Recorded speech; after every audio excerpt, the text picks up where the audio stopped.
welcome everybody to another round of World of Tanks subscriber replays. My name as always is Maxwell, and today's first video is from the user GreenIDX. That's GreenIDX, and he's driving the IS-3 on a standard battle on the Abbey.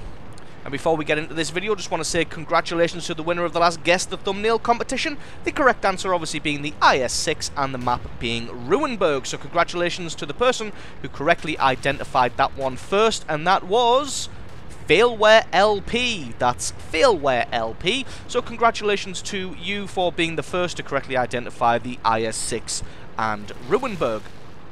Now, just want to make well, it's not really an announcement, it's just a bit, well, something of an admission, but a bit of a message that may have created a bit of a rod for my own back with the Guess the Thumbnail competition, although I love doing it and I love seeing how smart you guys are at coming up with all of the various tanks and maps. It does mean that I'm not really able to film any World of Tanks in advance. So if one day I wanted to, say, maybe make 2 or 3 World of Tanks videos for the rest of the week, I'm not really able to do that because with the Guess the Thumbnail competition, oh, that M5 Stuart is in so much trouble. Oh no, nicely, no, there we go. So I'm not really able to make videos in advance because I need to see the previous winner of the day before's Guess the Thumbnail competition. So may have to rethink how that one works. May have to go with a T69, not the strongest turret armor in the world. May have to go with a different format, like maybe making a separate video at the end of the week announcing all of the winners, or maybe come up with a different way of doing that. T69 still lurking there, thinking he's going to get some damage through the turret of the IS-3, but that's not really going to happen. The turret on the IS-3 is particularly strong, although it looks like they are getting flanked around by this this 25-2. Oh, and a nice big artillery hit there, taking out both of his tracks. So just going to be trying to stay alive, deal with everything that's coming from the front, and hope that T25-2 isn't going to push on them too hard from behind. That Cromwell is only really one hit from death. To be honest, he had all the time in the world, so I'm not really sure why he left his rear armor facing the T25-2 there. Probably should have spun himself around, but that's probably why he's only got a 47% win rate. He had all the time in the world there to turn his front armor to face the 25-2 there, because there wasn't really any threat coming from the front because the IS-3 had that covered. So, oh, a little bit unfortunate there, just bouncing on the gun mantlet of the 25-2. You never really want to bounce. This thing's got pretty pathetic armor, so last thing you want to do is bounce on this thing. Ooh, left him with only 30 hit points there, and with him being so far up the hill, probably not going to be able to ram him to finish him off, so we're going to have to use a whole shell to take this guy out. But take him out he does, so eventually managed to get him out of the game, and this T69 comes and lurks, rears his ugly head with a fully loaded clip. Unfortunately, doesn't have the armor to be able to trade with an IS-3, and GreenID picks him off and picks up kill number 3. But unfortunately, as you can see by the mini-map, the enemy is kind of forcing their way into the base. They've got a KV-13, T-32 and a T-34 in there, so the allies are going to have to scramble and come back to try and deal with this one before it gets too out of hand. Luckily, GreenID's clanmate and platoon mate, their second tank in his T-32, is still in base, so hopefully she'll be able to hold them off long enough for the allies to be able to come back and do something about this. Not really going their way at the moment, at 7 kills to 10 to the enemy, but now with GreenID in this perfect vantage point here, should be able to get some free damage onto some of these tanks. There we go, takes out the T-32. This is a fantastic vantage point if you've got somebody in the base to spot for you. As you can see, you get good line of sight and good clear shots on people. Not quite able to get that KV-13 as he managed to luckily back off just in time. But this T-34 with just 27 hit points, if he keeps his turret pointed sideways. And there we go. Green ID able to pick up kill number 5, and the obligatory rage goes on in the chat about them being noob campers, where in fact Green ID was probably halfway down the map before he decided to loop back and do something about this base invade. So there's still a KV-13 lurking around here somewhere. The allies are dueling a little bit with the enemy in the Abbey. There we go, KV-13. Ooh! Nice hit on the side of the KV-13. They're not quite able to take him out. She's got a little bit too many hit points. But with the route he's deciding to run, should be able to reload his cannon in time, wait for him to come into line, and a nice easy kill, number 6. So it looks like the Allies have actually been beaten off in the Abbey in the centre there. Only the Indian Panzer managed to escape. As you see, there was an IS last spotted in there, and then 3 bits of artillery, and the Indian Panzer reports that he's been ammo racked. So he's going to have to play this one carefully. Only the 2 of them left against 4 of the enemy, although 3 of the enemy are artillery. So if they play this one well, hopefully they're going to be able to come up with a victory. What the enemy should be doing right about now is probably sending 1 or 2 artillery up that side road on the right-hand side, the number 6 line, to come and possibly go for a base capture. The IS should probably sit in the should probably return to base for some defence, or have an artillery spot base and stay in the little abbey on the hill there, the little courtyard, in order to be able to rain damage down. So the Indian Panzer spotted at least 2 of the artillery here. Green ID's managed to track himself by falling ever so slightly down a cliff there. Indian Panzer's going to have to play this one really carefully, because even if he's not in direct line of sight, those 2 artillery, there we go, the Tiger, GW Tiger P, able to take him out indirectly with a nice shot to the face. Luckily, Green ID probably hasn't been spotted, so they have no idea he's coming down this little side road here, as not many people decide to take that route. He's going to head across the Olive Garden here. Just going to speed it up a little bit until he actually reaches the base, as the IS-3 not known for its top speed or its agility.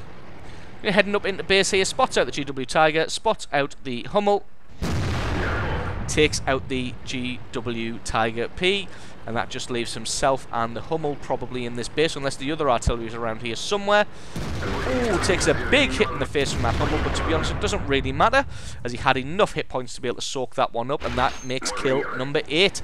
And that leaves just the enemy's IS and the M44 artillery. And Green ID's got to be feeling pretty good about this if he has XVM installed, because he can see that the IS only has a 45% win rate, so not the greatest player in the world. In fact, there he is, camping in the Abbey on the hill. Still got 100% hit points though, but not really sure where he's looking. I think he's looking at where Green ID was last seen, and decides to just eat a shell directly through the face there. It's faded away into the fog of war, but I think Green ID is probably going to have another shot. Looked like that one may have gone. No, it didn't go high. That just hit him. He ate that shell straight in the face as well. Not sure where he's going now. He's kind of half backed off. There we go. He's deciding to go down the hill. As you can see, the enemy's artillery did the smart thing of trying to capture the base. And this IS is pretty much just going to have to run interference now. He's coming charging straight towards the IS-3. There's no way he's going to be able to take on an IS-3 straight in the face, one-on-one. But what he can do is delay him long enough for the artillery to get this base capture off. The IS seems to have just sat there and he's trying to pick out the weak spots. Unfortunately, I don't think that an IS is going to be able to take out his weak spots, so what he should have done is just continue charging and just try to delay him, turret hug him as long as possible, make him sit there and kill you. But no, he made the mistake of sitting still to fire his cannon and then backing off, where what he really should have done is just continue to drive forwards, fire on the move, probably ram the IS-3 a little bit and just try and hold him up for as long as possible. As you can see, there's only 30 seconds left on this base capture here. So even if, well, that IS was doomed from the start, but like I said, what he could have done is just ram the IS-3 in the face, held him up as long as possible, and then this M44 would have almost certainly, if he just delayed him for 10 seconds, this M44 would have gotten the base capture off, and that would have been a victory for this team. As it is, IS-3 gets into base, gets his gun on target, and picks up the win and kill number 10. Not taking anything away from Green IDX, played that one absolutely perfectly there, picking up a monster 10 kills in the IS-3 and pretty much single-handedly being the hero of his team. So absolutely awesome replay from you. Thank you very much for sending that one in, and as always, the score screens are coming right up.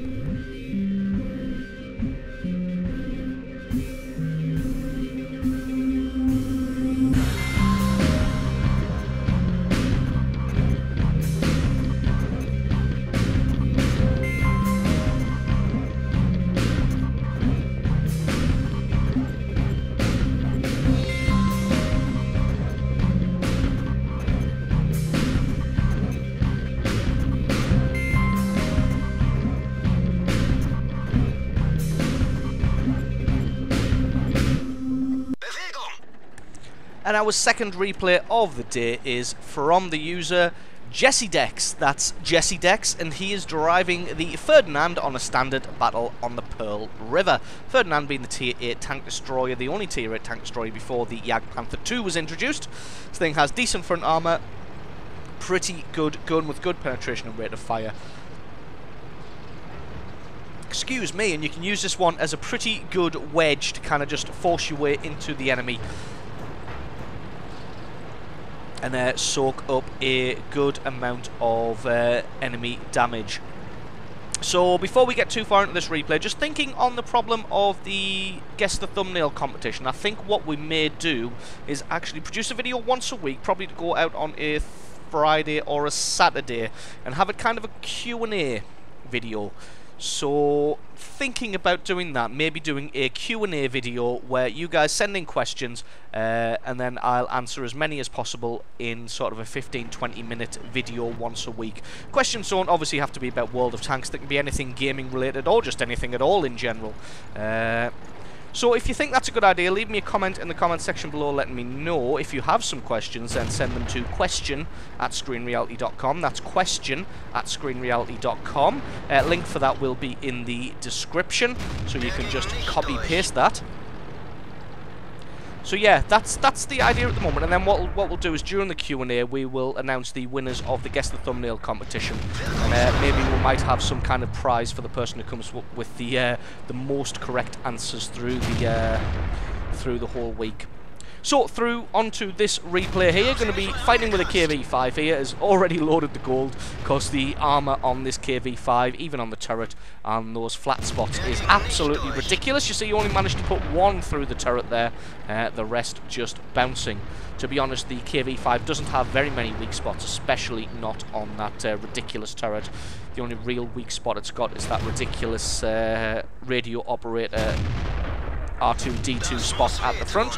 Managed to get a little bit damage with a HE shell there, probably busted his gun and maybe killed the commander there. The HE is great for doing critical damage.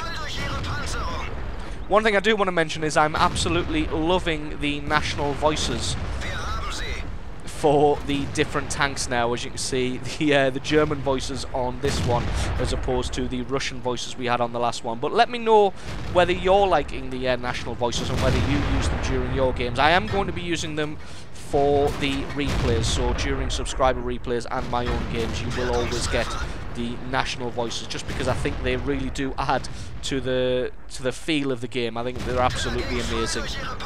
So anyway, on to this game at hand. Jesse Dex doing a great job of just being a bit of an immovable object here.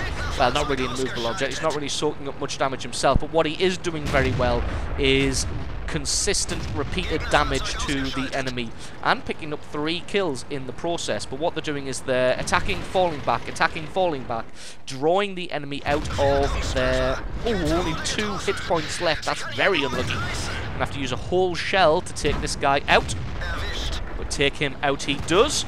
So yeah, doing a fantastic job of attacking, falling back, and then attacking and falling back, and just luring the enemy out, making the enemy think that they are doing much better than they are, and luring them out of their entrenched hiding positions behind the rocks here. The position that they've got's fantastic, but with these guys firing and then falling back and then firing and then falling back, it's kind of telling the enemy that they're doing better than they actually are. And as you can see, all of a sudden this IS is just totally by himself. all of his friends have been killed. I suppose that T-69 is still up on the hill, dueling with that IS-3 on the right-hand side, so probably going to have to do something about him, unless the T-69 decides any minute now that discretion is the better part of valor and just decides to relocate. This IS still hiding behind the rocks. It looks like the IS-3's got the number of the T-69 here, as we saw in the last video. IS-3, definitely a match for a T-69, who's probably reloading at the moment, so the IS-3 and Jesse Dex decide to push out together. A little bit unfortunate not to get any damage through that IS there. IS-3 doing the smart thing of just charging and going for this T-69, hoping that the Ferdinand here has got his back, and indeed the Ferdinand has got his back. It's a good hit through the side of his turret here, and then the IS decides to charge, so he's going to have to be careful here as he's going around the right-hand side of him. A little bit slow on the uptake there from Jesse Dex, a little bit unfortunate. Didn't realise that the IS was going around the side of him in time, and the IS is able to get the side armour here, although it looks like he's taken a shot through the mantlet there, so his gun may be damaged or his ammo may be damaged, so hopefully he's not going to be able to get very much, not going to be able to take too much of an advantage of the side armour of this Ferdinand before the Ferdinand is able to get his gun back on target, doing the smart thing of just rocking backwards and forwards in an attempt to try and lure the IS into overcommitting to either forwards or backwards, and then he can use that overcommitment to go the opposite direction and then get his gun back on target. As you saw, managed to get the IS to overcommit to reversing, and then he was able to reverse, get his gun on target, and then take him out. So the game's going slightly in their favour at the moment, 11 kills to 10. Jesse Dex is going to come up and offer some support to this IS-3 as the enemy has kind of handily won the opposite flank here.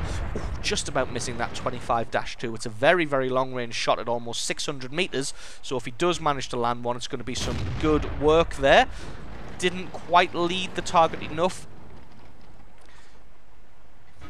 Fingers crossed going to be able to get... Oh, not quite able to get that one on target either. Any time of the day, a 600 metre shot is always going to be difficult to land. But the shot he does land is able to pick up kill number 7 for himself.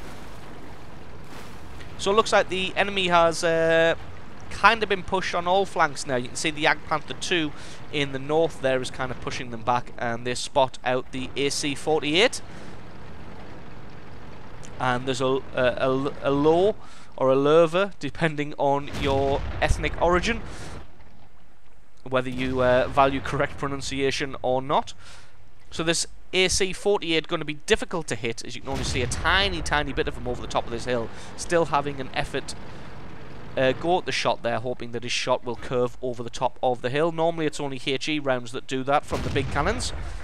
As you can see, just planting two shells into the dirt here, and that one just bounced on the top there as the angle is way too sharp to be able to get any damage through the armour of this AC-48. That one though sailed straight through his armour.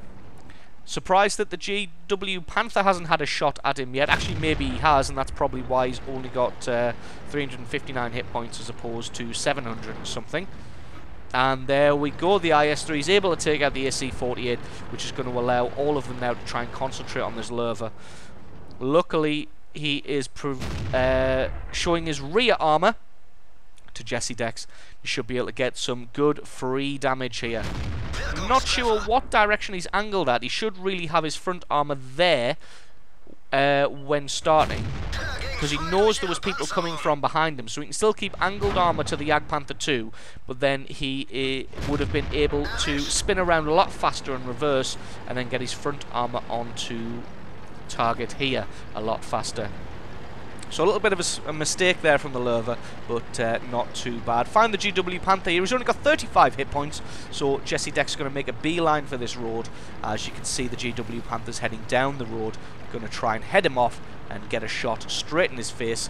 Shout surprise as he comes round the corner and bury a shot straight into his front plate. And there we go, there he is, and oh, has he shot?